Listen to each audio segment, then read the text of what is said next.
So my chief strategy officer is like one of the foremost experts on interoperability in the country, Anish Chopra. Oh yeah. So we acquired Anish's company last summer, and Anish and I have spent countless hours thinking about this exact problem. Exactly.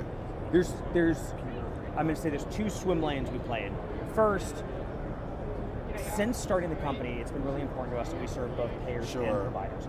We have been a unifier of those two sides to be a neutral third party to bring together their data sets. And we've done that for a decade plus. That's great. That's hard. Absolutely. It requires sometimes getting punched in the face by both sides and being the person who takes the punches. That's right. You guys are Switzerland, right? Yeah, exactly. And sometimes Switzerland gets beat up. That's right.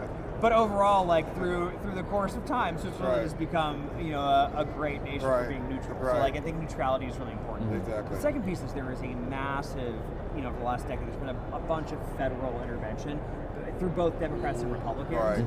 They may have a little bit different views of how to effectuate data sharing, but overall there's a belief that healthcare data should be freer flowing, more easily accessible for the appropriate use cases, whether it's treatment or payment or operations.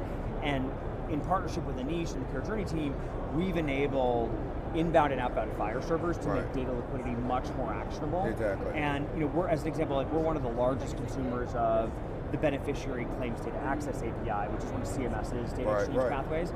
And that's helping get data from CMS to our customers faster. And at the same time, we're focused on working with a lot of our provider customers to get their payer partners clinical data faster to support better quality measurement, better utilization management. And so we view ourselves as an enabler to unlock that. But we take security, privacy, and firewalling very, very seriously because if a customer says they don't want to share their data, that's their prerogative. We're there to enable sharing when they want to. But we try and let them be the driver of that sharing.